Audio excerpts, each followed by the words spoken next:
and they're not like that. No, I wouldn't want those beans on toast, that's for sure. Hey, I'm Mrs. H, and today we're going to show you how we made this. Collard greens with country ham, some black-eyed peas, and the all-important biscuits. Okay, we need to get on with this country ham, which Gina's kindly given me recipes and methods for everything that we're cooking today. So first of all, I need to get some foil. We need to put our country ham in here, Alana, but no touching the ham because we need to cook it first, don't we? So we just got to wrap this tightly in foil. I've got the oven preheated to 325 degrees Fahrenheit. Now we're going to pop this on a tray and pop it in the oven for 30 minutes. So we're going to dice up some onion and we're going to add that into the greens. So let's get dicing.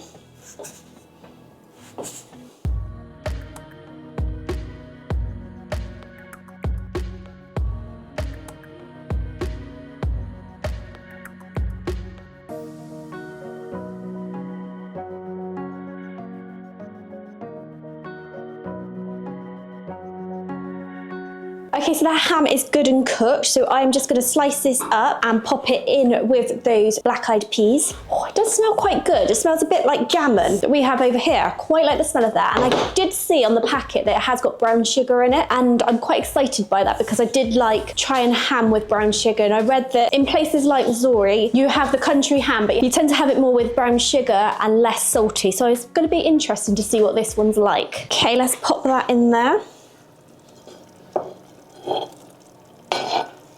Okay, now to get on with those biscuits.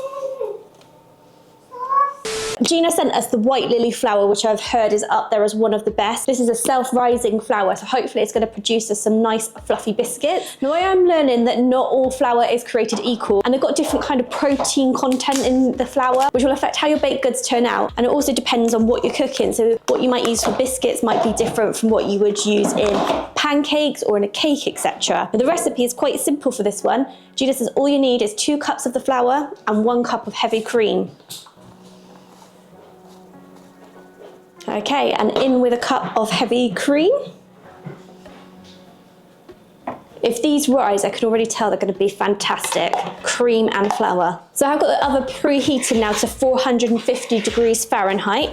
Just need to mix this up well. Now these do seem a little dry to me. I was thinking it would be a bit more combined, but I'm gonna not mess with it too much. I'm gonna just knead it out now and hope that it comes together a bit better. Okay, I'm just lightly flouring this surface. It does say I only need to knead it out twice, so here's hoping. Scott bought that, but Gina bought all this.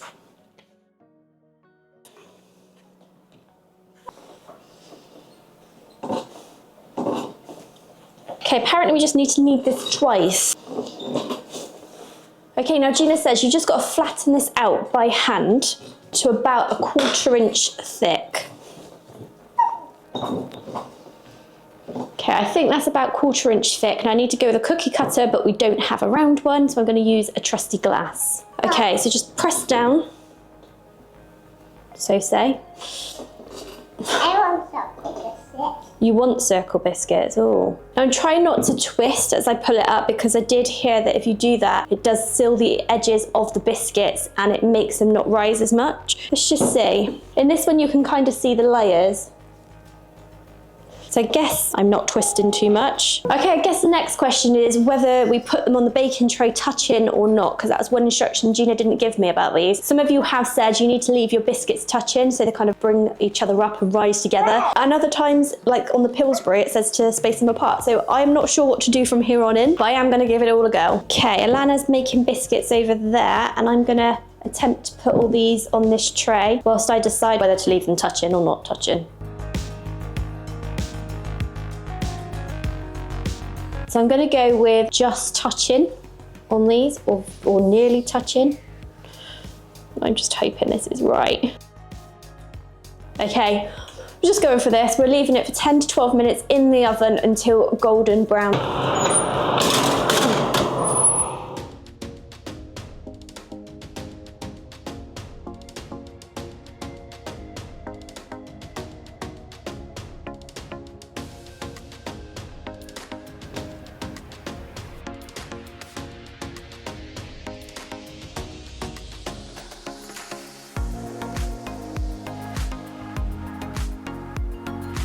Taste test time.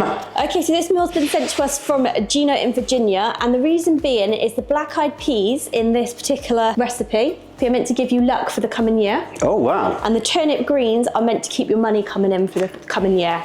So that is why Gina and I guess quite a few people in Virginia have this as a New Year's Day meal.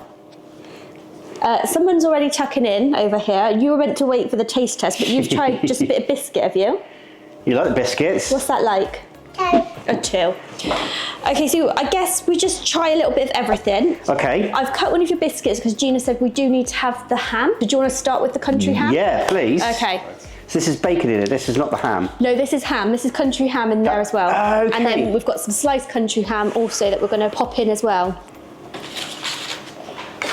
Okay, so country ham is a salt-cured ham, and it was brought to the United States in 1607 by the English settlers. Wow. So they took along the Native American and kind of the Western European methods of curing meat. Yeah. And they did this with the country ham, so it's like a salt-based cure. Oh, and wow. it's cured. This ham is designed to try and keep it fresher for longer because obviously back then they didn't have refrigerators and stuff. Wow. So should we try some? Definitely, yeah, please. Okay, excuse fingers. Where do you want it, darling? In that one or this one?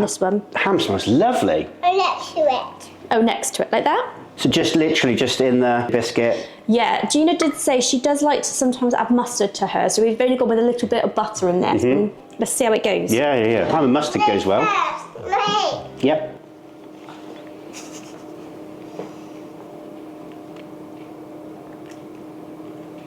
Nice. Yeah? Yeah. Good. I haven't had biscuits for a while actually, so I'm looking forward to this.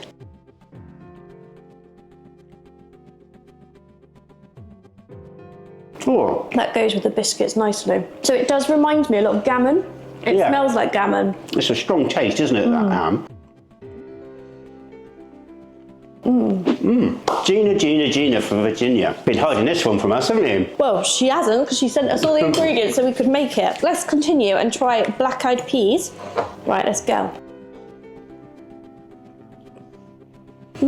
They're nice. Yeah. It's strange because they are a cross between a pea and a bean. Obviously they're called peas, but they look a bit like beans. They're quite light, isn't it? It's quite light. They're nice. With the ham as well. I was expecting it to be a bit heavier. Mommy, pea. That's right, peas. Peas, yeah. It's surprisingly light. I can't quite explain it. I keep saying the word light, but it feels like it's quite easy to digest, if that makes sense. I think they are. And it's like we're used to baked beans in like a tomato sauce, which you guys think is more like your pork and beans. And they're not like that. No, I wouldn't want those beans on toast, that's for sure. Collard greens? Collard and turnip greens. And turnip greens? Yeah, now I haven't put vinegar in these yet, but I thought we'd try them without, and then I've got some vinegar on the side and we can pop a little bit on and see if it works. So let's just try a bit. Okay, the last time we had collard greens was at Sam James. That's right, and they were quite vinegary, weren't they? I don't think we could have had a lot of them, but let's see.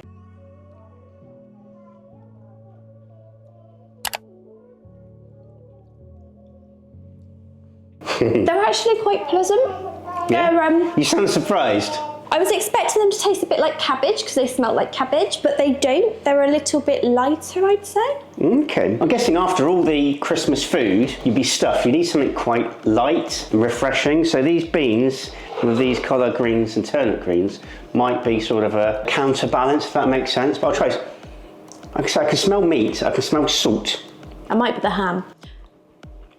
They might be similar to spinach, but without the funky, like, kind of taste. I quite like those. Right, let's try a little bit of vinegar. I'm not sure what kind of vinegar you guys use, so I've got distilled malt vinegar here.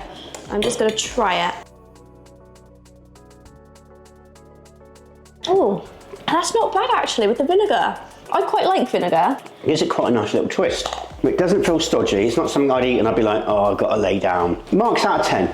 I'm going to go for a 7. Okay. I like it, but I can't say that I dislike it at all. No, okay. I'll probably give this an 8 out of 10. Again, after the festive seasons with all the heavy food and the meats, etc., I'd want something quite light in the new year. And I like the idea of having luck and having money aplenty. I think that's a lovely, lovely idea. And all that leaves this little British family to say is... Take care. God bless. And see you in the next video.